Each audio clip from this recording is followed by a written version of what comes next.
Hello po mga ka-workers, magandang gabi po sa inyo. Mayroon akong ipakita sa inyo na mag-drawing tayo ng sketch plan kasi mayroong tao nagpa-drawing sa akin ito. So, pagbigyan natin siya. So, ang kanyang sukat na sa kanyang lote is 4 meters by 14 meters. So, sinusukatan namin kahapon. So, gagawin ko ngayon yung sketch plan. So, sabi niya, kasi 2 story to eh. Sa ilalim, ka-open lang, mayroong carport, tsaka yung nakapasok yung living area, dining area, tapos yung kitchen, tapos mayroon din tayo na T&B, yung toilet bowl, comfort room, tapos mayroon tayo na service area, laundry, yan nakalagay. So, ate siyang pagbigyan na drawing natin siya ng sketch plan po mga ka-workers. So ito. So ayan. Pero paper lang po to yung ating gagawin mga ka-workers. Ayan. So pagtrabaho natin para legal yung ating pagtrabaho. Walang sisita. So papirmahan natin yan ng engineer po mga ka-workers, sa ating municipal engineer. Tapos ipa-check natin sa kanila kung tama ba yung ating ginawa. So para legal, para may permit po tayo mga ka-workers. So ito, dinrawingan natin siya.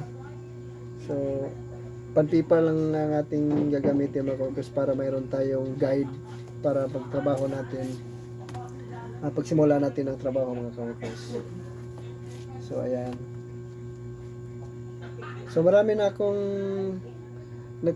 nang napagawa sa akin ng sketch plan po mga ka-workers.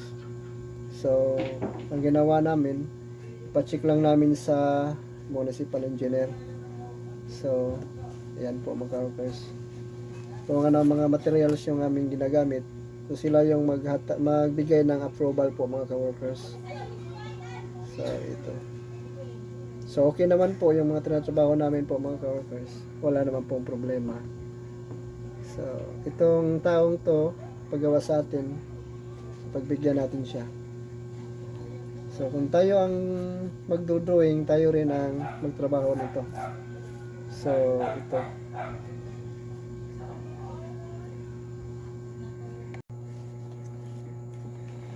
So ito na mga ka-workers.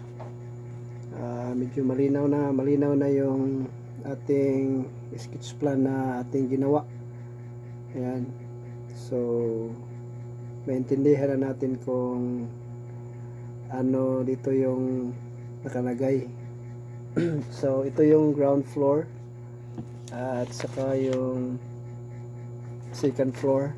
Ayan. So ayan mga ka-workers, natapos na para bukas mag-umpisa na tayo mag layout patungo sa site natin po mga ka-workers.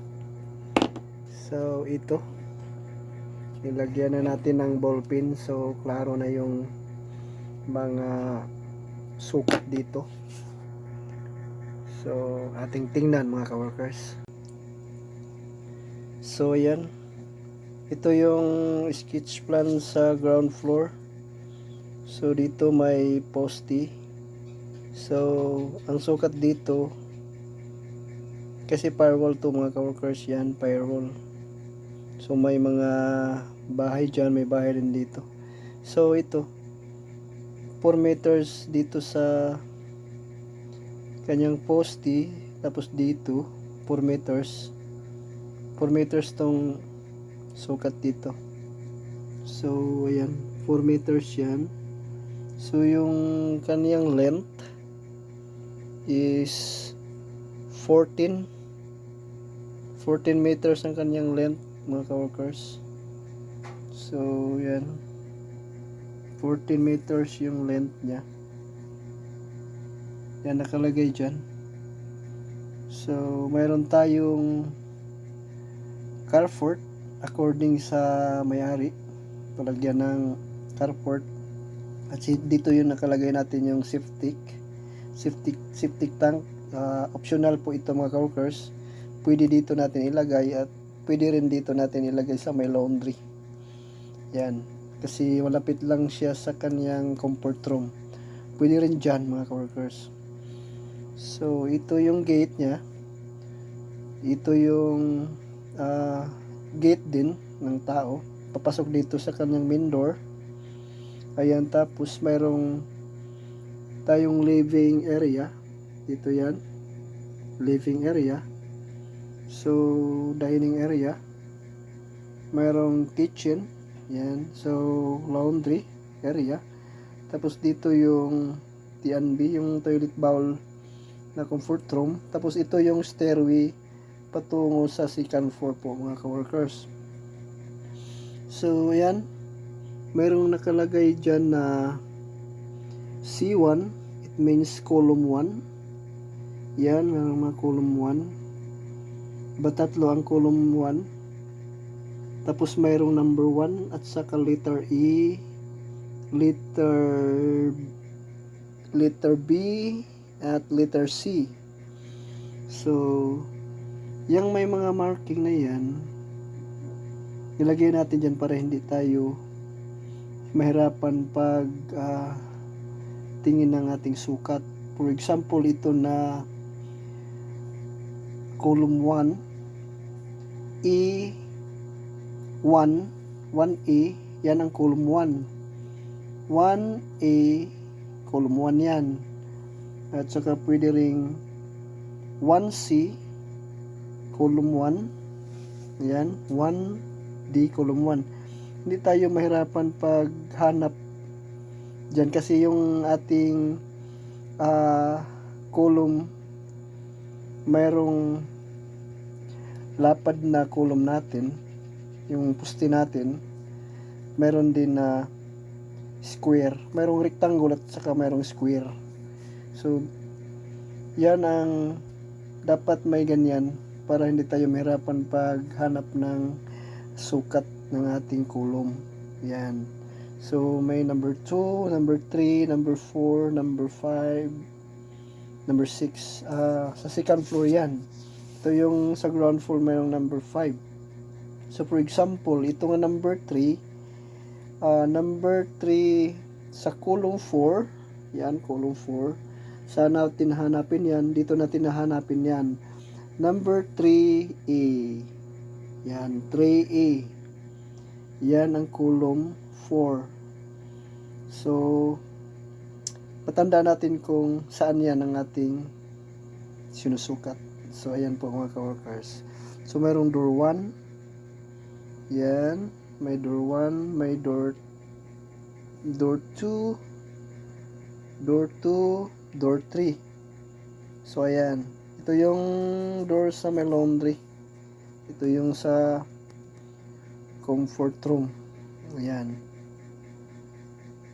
Madali lang natin nahanapin yung sukat kasi may mga marking yan mga ka-workers. So at saka mayroon ding mga sukat din. So kada column mayroong for example dito column 4 to column 2 3 meters yan. 3 meters at dito sa column 4 to column 5 3 meters din yan. So mayroong mga sukat mga ka-workers. So ayan, so hindi tayo mahirapan. So ready na ito bukas. So sa second floor naman, ito yun pong second floor yan. Kita yan, may hallway.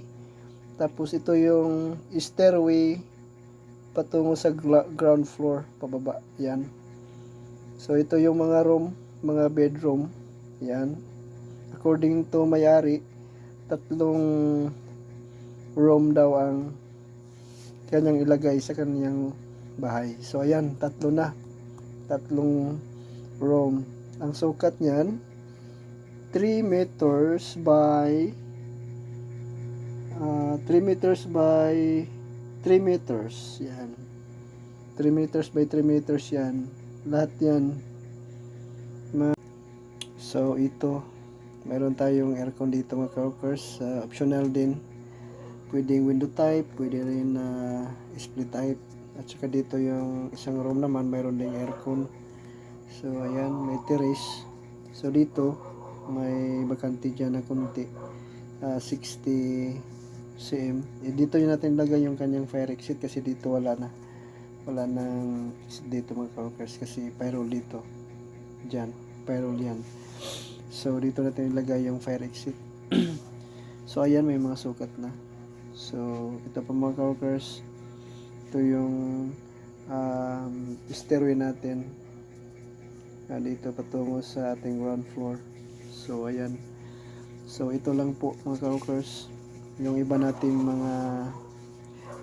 nga drawing. Sa sunod na yon yung ating perspective, tsaka yung right elevation, left elevation, and rear elevation of front elevation, tsaka na yon, at tsaka yung sketch plan ng ating electrical. So kasunod natin yung mga ka-workers yung tsaka yung sanitary natin. So isusunod natin yan mga ka-workers. Ito lang muna yung ating drawing kasi ito yung ating details sa ating pag-layout po mga ka-workers. So thank you for watching, and don't forget to share, like, comment, and subscribe po my channel para updated po tayo sa susunod natin nga video.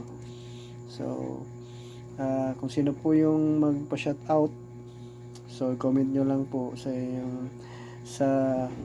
inyong channel para ma-shoutout ko po sa susunod ko na video. So thank you for watching. God bless you all.